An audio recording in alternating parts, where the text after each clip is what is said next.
Institute of Business Administration I B A Karachi کے executive director ہیں، پولیٹیکلسٹ بھی ہیں، وہ ہمارے ساتھ موجود ہیں. بہت شکریہ. ڈاکٹر اکبر زیدی صاحب ہمارے ساتھ موجود ہیں. اکبر صاحب، اس حوالے سے ہم گفتگو کا آغاز کرنا چاہتے ہیں کہ آئی ایم ایف کے جو ای ایف ایف پروگرام کا یہ چوتھا ریویو ہے، یہ پاکستان کے لیے ہم کہہ سکتے ہیں ایک فارمل ریویو ہوگا یا اس بار کچھ بڑے چیلنجز سامنے آ سکتے ہیں؟ اکبر صاحب،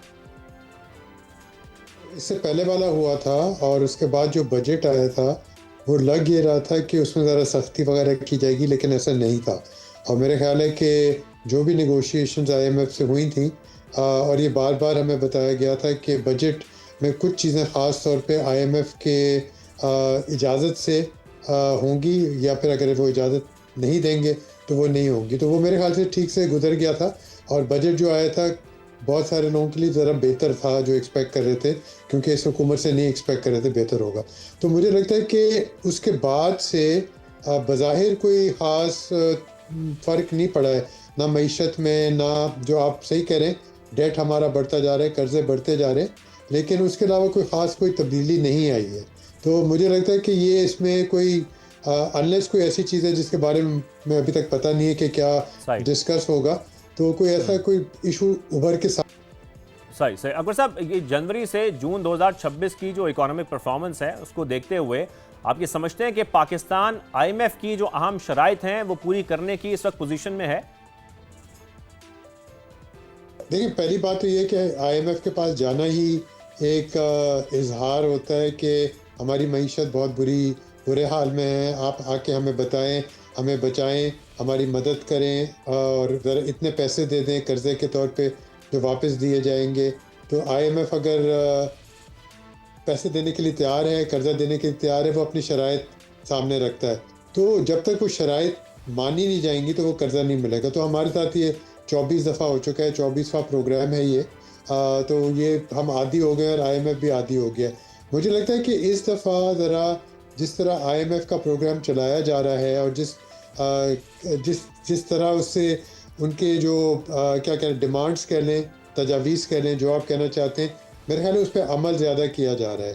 تو فی الحال تو کوئی اتنی جو برائی ہوئی ہے، جو نقصان ہوا ہے، وہ اپنی جگہ. معیشت بنیادی طور پہ اس کا مقصد یہ ہوتا ہے آئی ایم ایف کا کہ آپ زیادہ ایکسپینڈ نہیں کر سکتے، آپ کی جو گروتھ ریٹ ہوتی ہے، شرح نمو جو ہوتی ہے، وہ زیادہ آگے بڑھتی نہیں ہے. تو ہماری 3% تھی، میرے خیال ہے اس سال بھی، ابھی تو خیر 1 مہینہ ہی ہوا ہے، بڑا مشکل ہے کہنا، لیکن 3% ہی اگر 3-3.5% ہو سکتی ہے. تو آئی ایم ایف کی شرائط کو مانتے ہوئے ہمیں پھر وہ مزید قرضے دیتے ہیں. طریقہ یہ ہوتا ہے، وہ اگری کرتے ہیں کہ آپ کو 3 سال کے اندر اتنے پیسے دے دیے جائیں گے، اور آپ اگر یہ کرتے جائیں گے تو پھر آپ کو پیسے ملتے جائیں گے. تو ہمیں کیونکہ ابھی تک وہ ضرورت ہے ان پیسوں کی، ان شرائط کو ماننے کی. لیکن افسوس کی بات یہ ہے کہ ہماری حکومت نے کوئی بنیادی طور پہ ریفارمز جسے کہا جاتا ہے، جو تجاویز ہم خود پیش کر سکتے ہیں، آئی ایم ایف کے سامنے رکھ سکتے ہیں، وہ نہیں پیش کی. تو یہ ایک ہوتا ہے کہ آئی ایم ایف کے کہنے پہ ہم بہت ساری چیزیں مان لیتے ہیں کیونکہ ہمیں پیسے مل رہے ہیں. تو یہ کھیل چل رہا ہے. افسوس کی بات ہے کہ حکومت کو چاہیے تھا کہ ذرا اپنے رائٹ. پروگرام بتاتی آگے کس طرح بڑھیں گے. ہمیں کچھ نہیں یعنی پتا، ان کا کہ کوئی آپ کے مطابق ہم آئی ایم ایف کی شرائط مان لیتے ہیں لیکن ریفارمز کسی قسم کے نہیں کر رہے، اور ہم ہر آئی ایم ایف پروگرام میں tax to G D P جو ریشو ہے وہ بڑھانے کی بات سنتے ہیں. اکبر صاحب، اس بار بھی آئی ایم ایف کا جو سب سے زیادہ فوکس ہوگا وہ ٹیکس کلیکشن پر ہی ہوگا؟ یہ بڑی ہے، پچھلے سال بھی بڑی تھی. آپ کو یاد ہوگا ایگریکلچر انکم ٹیکس بھی لگایا گیا تھا، یہ بھی کہا گیا تھا کہ صوبوں سے وصول کریں گے، لیکن وہ ہوا نہیں. میرا نہیں خیال کہ شاید وہ کیونکہ جنگ بھی ہو گئی تھی تو اس وجہ سے تھوڑی سی وقت کی چھوٹ بھی مل گئی تھی. ابھی اس میں کوئی بہتری نہیں آئی ہے. تو کچھ چیزیں ہیں جو آئی ایم ایف اگر مثال کے طور پہ اگر وہ یہ کہتا ہے کہ آپ کو چاہیے کہ اپنا tax to G D P ratio بہتر کریں، کوئی شک نہیں یہ پاکستان کو کرنا چاہیے. کس طرح کرتے ہیں؟ ایگریکلچر انکم ٹیکس ایک بہت اچھا طریقہ ہے، اس کو کافی ایکسپینڈ کرنا چاہیے. آپ کو لوکل ٹیکسز بڑھانے چاہیے، کچھ اس طرح کی چیزیں کرنی چاہیے. لیکن عام طور پہ ہوتا ہی ہے کہ آئی ایم ایف کہتی ہے کہ آپ کے ٹارگٹس یہ ہیں، ایف بی آر کا یہ ٹارگٹ ہے، آپ میٹ کریں، پورا کریں. تو وہ ہمارے ہاں جیسے ایک پیٹرولیم ڈیولپمنٹ لیوی لگ جاتی ہے، یا اس طرح کے پیٹرول کی قیمت پاکستان میں اس خطے میں سب سے زیادہ ہے، اور جگہ بڑھ نہیں رہی. ہمارے یہاں روز بڑھتی جا رہی ہے, چاہے خطے میں جو بھی ہو رہا ہے, ادھر ایران میں جو بھی, اور ہرموز کے حوالے سے جو کچھ بھی ہو رہا ہے, ہمارے یہاں قیمت عام طور پہ بڑھتی جاتی ہے. اس کی ایک بہت بڑی وجہ یہ ہے کہ ٹیکس جمع کیا جاتا ہے. دوسرا, حکومت نے ایک اچھی کوشش یہ بھی کی تھی کہ ریٹیلرز پہ ٹیکس لگایا جائے. ابھی اقتصادی سال کا پہلا مہینہ ہے, مجھے نہیں معلوم اس پہ عمل کیا ہوا ہے. یہ پہلے بھی 2-3 دفعہ تجاویز آ چکی ہیں, ان کو واپس لے لیا گیا تھا. کیا یہ تجویز واپس لی جائے گی 2-3 مہینے کے بعد, کیا پتہ. لیکن یہ ضرورت ہے کہ ٹیکس کے نیٹ کو وسیع کیا جائے. یہ نہیں کہ آپ سے مجھ سے ٹیکس زیادہ لیا جائے, بلکہ آپ سے کم لینا چاہیے. لیکن ایسے شعبوں کو, ایسے لوگوں کو جو ٹیکس نیٹ میں نہیں ہے, اور نیٹ کو براڈن ہونا چاہیے, جیسے کہ آپ یہ فرما رہے ہیں. اور اکبر صاحب, ساتھ میں ٹیکس ریفارمز کا ذکر آپ نے کیا, ایف بی آر کی آپ نے بات کی, لیکن آپ کی کیا رائے ہے کہ پاکستان میں جب تک جو انڈائریکٹ ٹیکسز کا بوجھ رہے گا تو فیئر ٹیکسیشن سسٹم نہیں بن سکتا؟ ایسا آپ کو لگتا ہے؟ ابھی آپ نے لیوی کا ذکر بھی کیا اس حوالے سے. دیکھیں, مسئلہ یہ ہے کہ اگر میں حکومت سے کہوں, آئی ایم ایف کے طور پہ حکومت سے کہوں مجھے 100 روپے چاہیے, اور میں یہ کہوں کہ مجھے نہیں پتا, مجھے پرواہ نہیں ہے آپ کہاں سے لے کے آتے, یہ کہیں گے ٹھیک ہے جی ایس ٹی بڑھا دو, فیول ٹیکس بڑھا دو, دودھ پہ ٹیکس بڑھا دو, جوتوں پہ ٹیکس بڑھا دو, ہر جگہ ٹیکس بڑھا دو. وہی تھوڑی دیکھتے ہیں کہ امیر آدمی پہ بڑھاؤ. تو یہ اصل جو کہنا چاہیے اقدام جو حکومت کو کرنا چاہیے وہ ایسے لوگوں سے جن کی آمدنی بہت زیادہ ہے اور واضح طور پہ نظر آتا ہے کہ وہ ٹیکس نہیں دیتے. سب کو پتہ ہے. دیکھیں, آج کل ڈیجیٹلائزیشن میں نادرا کے پاس جو ڈیٹا ہے, بینکس کے پاس جو ڈیٹا ہے, ایف پی آر کے پاس جو ڈیٹا ہے, وہ ایسی کوئی چیز نہیں ہے جو چھپی بھی نہیں ہے. بس حکومت کے پاس وہ کیا کہنا چاہیے ریڑھ کی ہڈی نہیں ہے کہ وہ ایسے لوگوں سے ٹیکس جمع کرے, ایسے لوگوں سے ٹیکس وصول کرے جو ٹیکس نہیں دے رہے. جو دے رہے ان کو پھنسائے جا رہے ہیں, جو نہیں دے رہے. اور ڈاکٹر صاحب, قرضوں کی طرف اگر ہم آئیں, ابھی ہم جیسے آئی ایم ایف کا ذکر کر رہے ہیں, لیکن ساتھ میں جب قرضہ دیکھا جائے, 4 سال میں وفاقی حکومت کا جو قرض ہے وہ تقریباً 75% بڑھ گیا ہے اور 83 ٹریلین روپے سے اب اوپر جا چکا ہے. اور دوسری طرف منسٹری آف فائنانس کے مطابق یہ کہا جاتا ہے کہ حکومت کے جو گراس ریونیوز ہیں وہ 4 سال میں 107% بڑھے ہیں. لیکن یہاں پر سمجھ یہ نہیں آتا ڈاکٹر صاحب کہ پھر بھی جو قرض ہے وہ بڑھتا جا رہا ہے اور جو ہماری اضافی آمدن ہے وہ کہاں جا رہی ہے. اس کو کیسے سمجھا جائے؟ یہ بیشتر تو اس میں قرض واپس دینے میں جا رہی ہے. ہمارے ہاں اگر اتنا سارا قرض ہے وہ واپس تو دینا ہے, اس پہ آپ کو انٹرسٹ بھی دینا ہے, وہ بھی واپس جا رہا ہے. 10.5% یا 11.5% جو ہمارا انٹرسٹ ریٹ ہے, کچھ مہینے پہلے 23% تھا. اتنا زیادہ ٹیکس ہے وہ واپس دیا جا رہا ہے. بینک جو ہیں وہ سب سے زیادہ, آپ دیکھیں, سب سے زیادہ منافع وہ کما رہے ہیں کیونکہ وہ قرضے وہی دیتے ہیں. حکومت ڈائریکٹلی قرضہ نہیں دیتی, آپ ایک دوسرے ادارے سے نہیں لیتی, وہ بینکس کے پاس جاتی ہے. تو پرائیویٹ سیکٹر بینکس وہ اچھا خاصا کما رہے ہیں. تو یہ جب تک آپ یہ دیکھیں, قرض لینا اتنی بری چیز نہیں ہے اگر نظر آئے کہ وہ صحیح طرح استعمال ہو رہا ہے.